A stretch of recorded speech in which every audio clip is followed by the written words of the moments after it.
Welcome back to our channel where we share updates and untold stories about Catherine, Princess of Wales and her royal family. Today, we bring you some news. Camilla's shocking move against to William's big plans left King Charles in turmoils. There is a lot of change going on in the British monarchy right now. A comprehensive and well-thought-out reorganization plan that Prince William, the Prince of Wales, is pushing for is said to be taking shape. The project is presented as having the approval of King Charles III. It is described as a plan to modernize the institution, make sure it can stay financially stable in the long term, and rethink its public role for the needs of the 21st century. The plan is big and complicated, and putting it into action has shown how difficult it can be when institutional needs conflict with close familial ties. Palace sources say that the changes have caused a lot of stress within the royal family, especially when it comes to decisions that affect the lives of family members. The most obvious example of this is the fallout from Queen Camilla's sister Annabel Elliot being taken off the payroll. That one shift in staff has come to stand for the larger problems, with reform bringing up considerations about governance loyalty and the human costs of making changes in institutions. The main goals of the proposed reorganization of the House of Windsor are to make the Princess of Wales more well-known and important in the institution, to put stricter controls on finances, including cutting the royal payroll, and to raise a new younger group of royals who can help the main working members of the family. These goals aren't new. They've been spoken about in royal circles for decades. However, the pace and practical details of how they are being carried out under Prince William's guidance are said to be causing problems. The problems aren't just about business, they're quite personal. Insiders say that Queen Camilla is quite upset over the decision to stop Annabel Elliot's paid employment as an interior designer. Elliot has had a lengthy professional connection with the king and a close personal relationship with the Queen. Because of that response, King Charles is now in a tough position where people regard him as being caught between supporting his heir's strategic vision and taking care of his wife's emotional needs. The decisions taken at this time of change will without a doubt affect the institution's public image and internal unity for many years to come. The notion of making the monarchy less visible to the people has been around for a long time. It didn't just happen on its own. People sometimes call it the slimmed-down style. It started to gain popularity during the latter years of Queen Elizabeth II's reign and was often linked to Prince Charles's long-held ideas about the future of the crown. The basic idea is simple.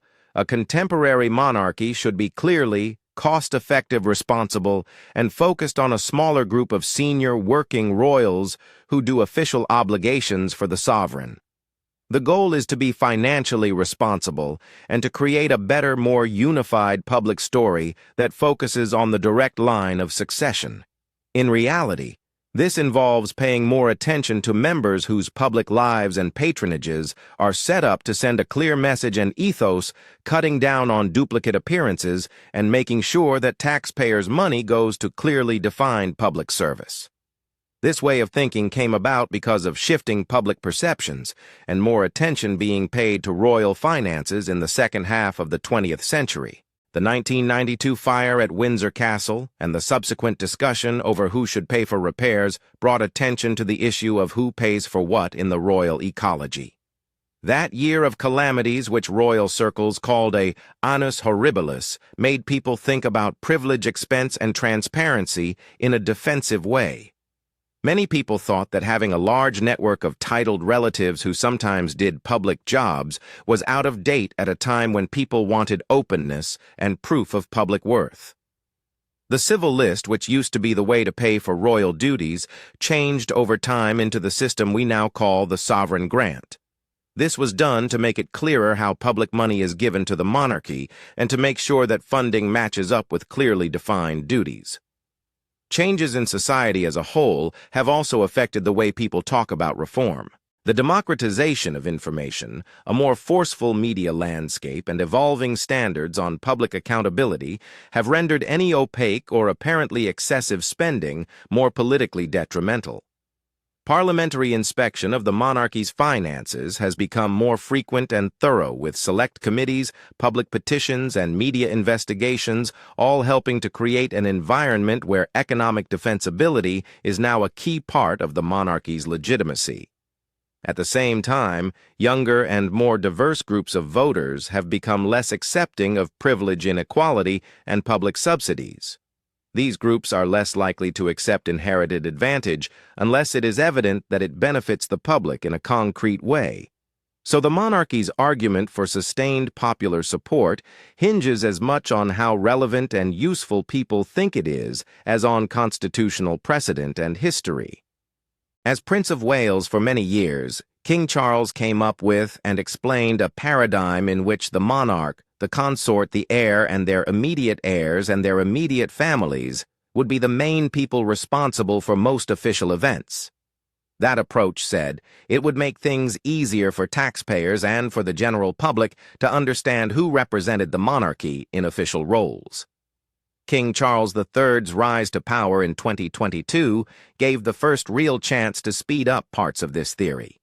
However, the family structure he inherited had already been changed in ways that may not have been expected when the idea was initially developed.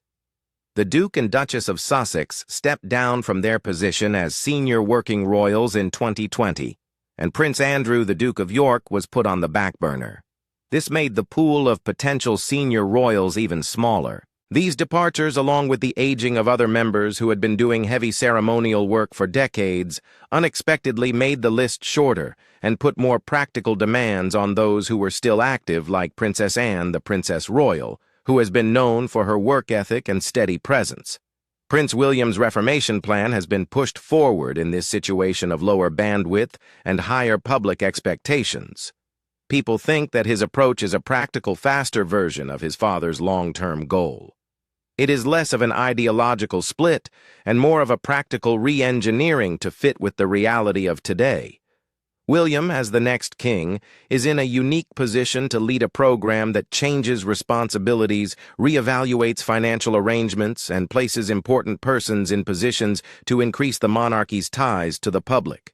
The three main parts of his plan are to promote the Princess of Wales, enforce stricter fiscal discipline, and build a new support network. These are all part of a comprehensive strategy that is meant to do more than just cut jobs. It is also meant to change the purpose and ability of the institution for the future. One of the main parts of that plan is to make Catherine, the Princess of Wales, one of the most important public characters in the monarchy.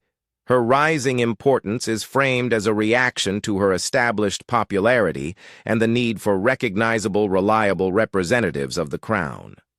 Insiders say that senior family members, including Princess Anne, have backed this policy because they think that Catherine's qualities, her elegance, friendly demeanor, and continuous devotion to a small number of causes make her a good fit to symbolize a contemporary monarchy. The goal is to create a recognizable, comforting center of gravity around which a story of continuity, empathy, and service may be built. Since she married Prince William in 2011, the Princess of Wales has always done well in public opinion polls. That public image is the result of carefully managing an image that combines royal behavior with warmth and accessibility. Instead of spreading her responsibilities too thin by taking on too many patronages, she has focused her efforts on a smaller number of topics, the most important of which being early childhood development. Her work in this area has been represented as meaningful and based on evidence. Programs like Shaping Us and other campaigns have been promoted as long-term attempts to bring research activism and public attention to the early years of children's lives. By putting depth ahead of breadth, she has earned a reputation for being deeply involved, which adds to the symbolic aspects of her job and gives weight to the case for a streamlined, mission-driven monarchy. People regularly compare Catherine to the late Diana, Princess of Wales, and these analogies are sometimes inevitable in public conversation.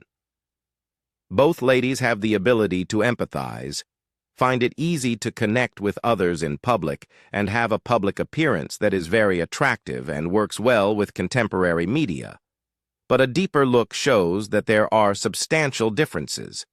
Diana's relationship with the institution was sometimes rocky and hostile, with public fights and private anguish. On the other hand, Catherine has worked hard to make her husband and the rest of the family see her as a dedicated and disciplined co-worker. She shows good judgment and appears to know that her main job is to assist the heir and the monarchy itself. In that sense, Catherine may be called a transformational consort, someone who is both an important personality player and a dependable partner in service of the crown's continuity, combining soft power with a strategic dedication to the institutional good. From a strategic point of view, putting the Princess of Wales first in the public architecture of the monarchy serves several purposes. In a world when social media and rapid images are everywhere, her presence is a welcome and uniting focus. She, together with the Prince of Wales and their children, represents a story of generational continuity that the monarchy has to promote if it wants to stay relevant to younger people. This is not just for show, it is a planned part of succession planning.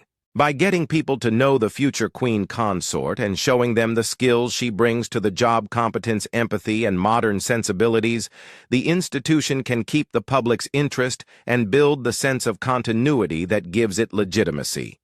That familiarity is a plus when ceremonial obligations, state visits, and philanthropic advocacy need somebody who can get people's attention and make them feel good about themselves. The second part of the reform agenda deals with what many people think is the hardest practical problem making the economy stable by cutting costs and making structural changes. A number of factors are pushing this push for budgetary austerity.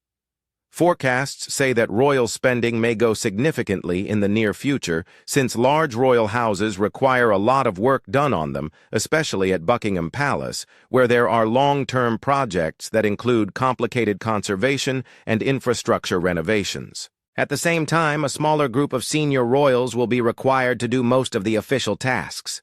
This might lead to a mismatch between the amount of work and the costs of running the business. Spending for security, travel, property upkeep, and running several houses all add up. Because of these factors, it is more important than ever to keep a close eye on finances and cut needless spending. The sovereign grant is the monarchy's main source of public income. It was set up in 2012 to replace the old civil list and other systems to make things more clear. The award is based on a proportion of the earnings made by the Crown estate, which is a significant collection of property and assets that the monarch owns in right of the Crown. The Treasury gets those revenues and uses them to pay for official travel, the maintenance of royal assets, and the expenses of running the monarch's household, including hiring workers. The grant is tied to the country's economic success via the Crown estate's returns. Thus, changes in the economy may change how much money is available to the royal household. This connection has raised public and legislative expectations that the monarchy should be very careful with its money and that any extra spending should be justifiable compared to other ways that the government may spend money. The math behind financing is simply one aspect of the problem. There is also the issue of how fair and how things seem. When the government is cutting down on expenditure, or when other sectors of public spending are under pressure, people may think that the monarchy is immune to cuts. This may hurt the monarchy's image in a way that is hard to fix. Ministers and public workers know very well that being careful with the grant and showing that they are saving money may be good for their political careers. On the other hand, mistakes, or the impression of favoritism for insiders, may lead to further scrutiny and questioning from Parliament or media campaigns that make it much harder for the institution to function with discretion. The relationship between political responsibility and royal independence is fragile. The monarch must stay out of party politics, but the use of public money means that there must be democratic scrutiny, which must be made possible by openness and clear efficiency. Reports say that Prince William's strategy involves a thorough assessment of all spending with a focus on wages. That evaluation means looking at each staff member's job in each royal household and figuring out which ones may be combined, cut, or changed to make the organization smaller and more professional. Although this kind of effort is similar to reorganizing a business or reforming the public sector, it is harder to do in the royal setting since professional duties and personal attachments sometimes overlap. The House of Windsor is both a workplace and a family. Many long-time employees have jobs that combine official obligations with personal service. Many royal assistants have worked for the family for decades, and their jobs have frequently lasted their whole lives. They have institutional memory that is hard to replace. The most obvious trigger in this process is probably the firing of Annabel Elliot from her paid job. Mrs. Elliot is a well-known interior designer who has worked closely with King Charles for more than 20 years. She has helped create and maintain his private homes, such as Highgrove and the Duchy of Cornwall. She is one of Queen Camilla's closest friends and was named one of the Queen's official Queen's Companions in 2022. This is a modern version of the old lady-in-waiting job that is meant to represent how people work and expect things to be done nowadays. Some reports say that the Queen was very upset when her paid job ended. The language used in some accounts makes it sound like she felt grief and betrayal. But a more measured reading suggests that she felt very disappointed and vulnerable. The Queen's choice wasn't just a matter of business. It affected her support network at home at an institution that may be socially isolating. The human effect is greater because of the symbolic nature of these appointments. Getting rid of a valued buddy sends a clear message about priorities and loyalty. This one change in staff makes the main problem with the reform program clear. For a payroll review to be credible, it has to be applied consistently. If there are exceptions based on personal favor, it might be seen as unfair and modernizing, and it could also lead to charges of selective enforcement. On the other hand, the monarchy is full of strong emotional links and connections between generations that defy the cold efficiency-driven thinking that is widespread in secular organizations. The simultaneous appointments of Prince William's loyal associates like Harry Aubrey Fletcher and William Van Cutsum to important roles in his household have made people even more sure that there is a generational transition and a shift in power within the royal circle. Reports say that the Queen has felt isolated and displaced since losing a close personal ally during these larger staffing changes. For other longtime aides, the process has raised worries about security recognition and keeping their dignified retirement arrangements. The disagreement also brings up long-running discussions about where the lines are between private and public functions in the monarchy. In the past, numerous assistants worked in roles that mixed household work with helping with ceremonial tasks. A key challenge is where to draw the boundary between public service, which is paid for by the sovereign grant, and private service, which is paid for by the king or other family members. Reformers want clearer lines so that the public purse only pays for jobs that are clearly related to official obligations. Critics say that these lines may be fake in a setting where closeness and etiquette are hard to separate. The task is to create clear and fair rules that take into account both financial responsibility and the difficulties of maintaining a royal household. The third part of the reorganization is to create a more flexible, modern support network of royals who can help with some of the public's duty. This is in response to the operational issues that come with a smaller senior roster. The Duke and Duchess of Sussex left, and Prince Andrew and other prominent celebrities stopped doing as much, which meant that there were less senior representatives accessible. Also, a lot of those who worked hard for Queen Elizabeth II are now in their 80s, such as the Duke of Kent and Princess Alexandra. They have naturally cut down on their public appearances. The bottom line is that we need to find family members who can step up in a new role without causing the same problems and expenses that the smaller model is trying to avoid. Reports say that the idea includes a range of possible donors instead of just making the working royal class bigger. Zara and Mike Tyndall are two names that come up a lot.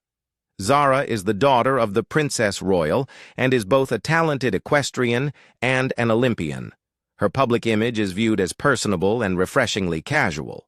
Mike Tyndall, her husband, is a former England rugby captain and media personality who has also built a prominent image. Their down-to-earth, grounded appearance might help the monarchy seem more approachable to regular people. If they were to take on a more official support position, it would be important to handle them carefully so that their business interests don't clash with the duties of a royal representative. If the Tyndalls' professional freedoms and their connections to the public via sports and media are used carefully, they might help make the monarchy more popular. Princess Beatrice and Princess Eugenie, both daughters of the Duke of York, have also been considered as good prospects for more public roles. Each has built a portfolio of philanthropic interests and professional activities. Making their positions more official or expanding them might help the senior royals in a realistic way and show that public service is important again. Their greater prominence would also help tell a story of good rehabilitation for that part of the family, focusing on individual merit and dedication to humanitarian work, instead of the problems that have come up in the past with their lineage. It would be necessary to carefully calibrate obligations to make sure that any official function is in line with procedures, security systems, and the ethical standards of public representation. Lady Louise Windsor, the daughter of the Duke and Duchess of Edinburgh, is a more traditional choice for expanding the support network. Having grown up among royalty and now being a young adult going to college, many are starting to regard her as someone who might take on a public role. Her upbringing in the institution ensures the continuation of institutional memory, while she embodies the subsequent generation. Structured mentorship, gradual public exposure, and safeguarding her privacy might facilitate Lady Louise's development in a manner that benefits the monarchy while safeguarding her personal growth and professional opportunities. The proposal seems to include more than just these well-known people. It also seems to include a bigger idea: the establishment of a hybrid tier of royals who switch between private jobs and public events that are more focused. This middle tier would be different from the fully funded senior working royals because its members might do official duties on occasion, with some help from their own money take on tasks that are closely related to their professional skills, or accept nominal public support for specific, well-defined tasks. This kind of hybrid setup might cut down on costs and provide the monarchy access to a larger pool of talent and popular support. It also shows how the rules of the job market and people's expectations of vocational plurality are changing. This is when individuals may have various affiliations without having to be full-time members of an institution. The proposed approach does not necessarily indicate that these persons will transition into full-time, publicly financed working royals.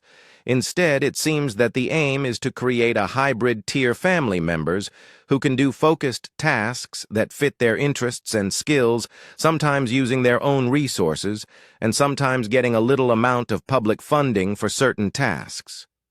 Such flexibility might allow the royal household to reach more people at a far cheaper cost than if it had to hire more people with sovereign grant money. It would also let younger family members keep their private jobs and some financial freedom. This mixed approach would be a big step forward for the monarchy's method of doing things, moving away from strict categories and toward a more flexible and modern style of providing public services. It is a compromise that aims to strike a balance between institutional demands and individual freedom, but it will only work if expectations are explicit, arrangements are open, and management is cautious to avoid role misunderstanding. Changing positions might also have specific security and logistical effects. Royals who do public work need the right protection, which is costly and typically paid for by government organizations. Figuring out whether a royal's public appearance calls for state-supported security is a politically delicate topic that tries to safeguard people while also keeping costs down and privacy intact. The logistics of scheduling travel, public responsibility, and diplomatic procedure for state and official visits make the situation even more complicated. Adding new people to the roster isn't just about making big announcements. It also demands careful preparation and cooperation across departments with Whitehall local governments and overseas partners. King Charles III is at the top of this moment of transformation. His duties compel him to balance a number of complex and often conflicting demands. As the current king, it is his job to keep the institution stable and make sure it will last for a long time. For many years, he has supported the idea of a smaller, more concentrated monarchy. To oppose change now would go against one of the main ideas behind his long-standing vision for the crown. Supporting Prince William's initiative is in line with both Charles's institutional inclinations and the need to show that the transfer between generations is going well. From a constitutional point of view, this kind of continuity is important to give Parliament governments and the public confidence that the monarchy can properly change to meet new needs. But the king is also, without a doubt, a husband who loves his wife. His connection with Queen Camilla has been a big part of his private life, and it has gone through a lot of public and personal challenges. People think that he has been influenced by the Queen's alleged sadness at taking her sister off the payroll. That reaction puts him in a tough position since he has to deal with his wife's real emotional response while still supporting changes that he thinks the institution needs. The royal residences are an uncomfortable place because of the tension between public duty and private affection. This is a place where institutional logic must be balanced with human sensitivities and where the optics of personal hardship can make technical reorganizational decisions more difficult. As the heir apparent creates his own family and court, the balance becomes even more difficult. Choosing longtime friends to fill important roles is a normal part of preparing to be king. A monarch usually surrounds himself with advisors and aides whose loyalty, competence, and vision he trusts. But even normal changes like these might seem like a change of power for those who have served prior generations dutifully.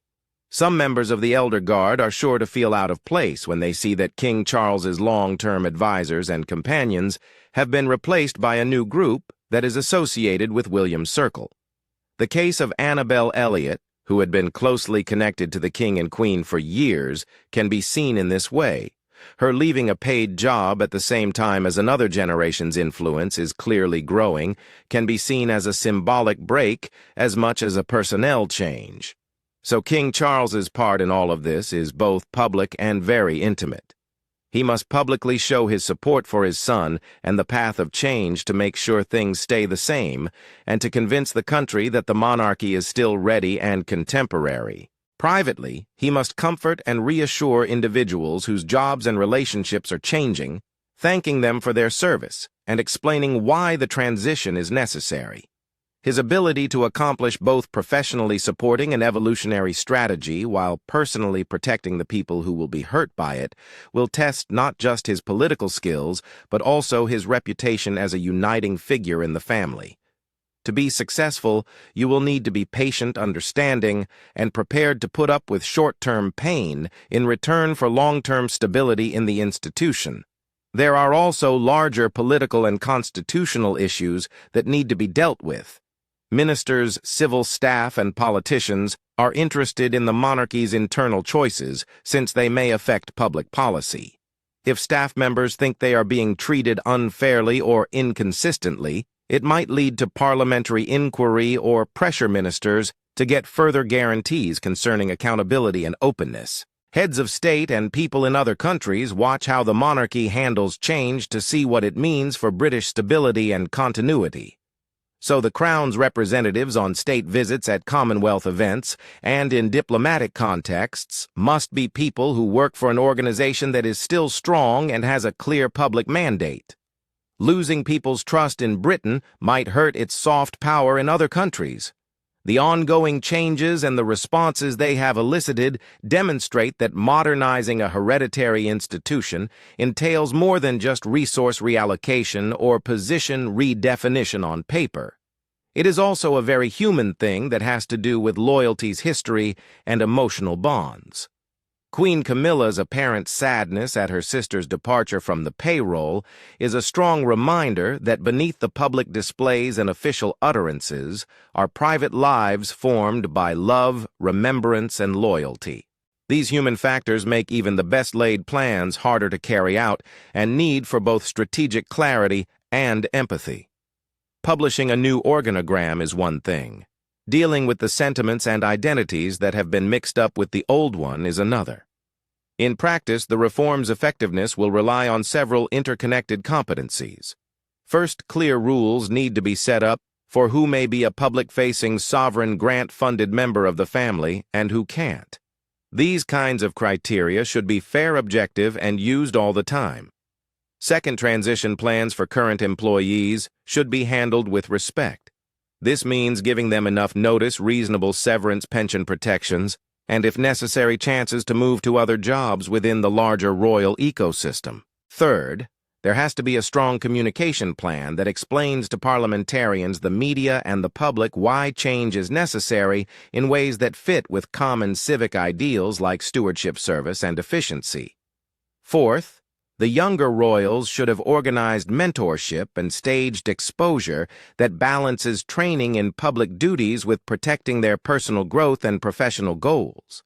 The reform can only be successful in the long run if the royal family can balance the needs of institutional change with the need to honor personal relationships and years of service. King Charles III has a hard job of finding a middle ground between his son's plans for the future and the traditions and feelings of his own generation. The next several months and years will show us whether the family can handle these conflicts with competence and care. The choices made now about budgets and staff, about who to promote and who to keep in some form of public service, and about how to fix any problems that arise between people as a result of change will not only affect how the monarchy works in the short term, but they will also have an impact on its history. To keep the people's trust and respect, the monarchy must keep changing. The family is trying to create a model for the future that will last by putting important people like the Princess of Wales at the center and being more flexible about royal duties. However, modernization should not and maybe must not be undertaken in a manner that overlooks the human ramifications of change.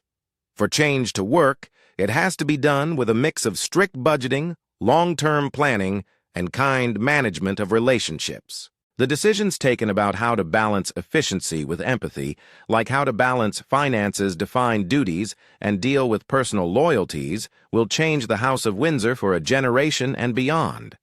If done with honesty and care, the restructuring could give the monarchy a new public purpose to focus its ceremonial and charitable capital on people who are clearly committed to service, to make it clear who is responsible for public funds, and to give younger royals a flexible way to get involved in public life without losing their independence. If not done well, it might turn off the very groups inside the family and in the public that the institution depends on for support. The goal is to create a contemporary monarchy that is financially sound, has popular support, and can be maintained by individuals. The stakes are great, and the effects on people are very real.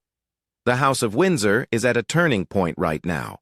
This will test its ability to renew itself and show that institutions are ultimately made up of people and given significance by them. Thank you for watching the video. Please let us know your thoughts, and goodbye for now.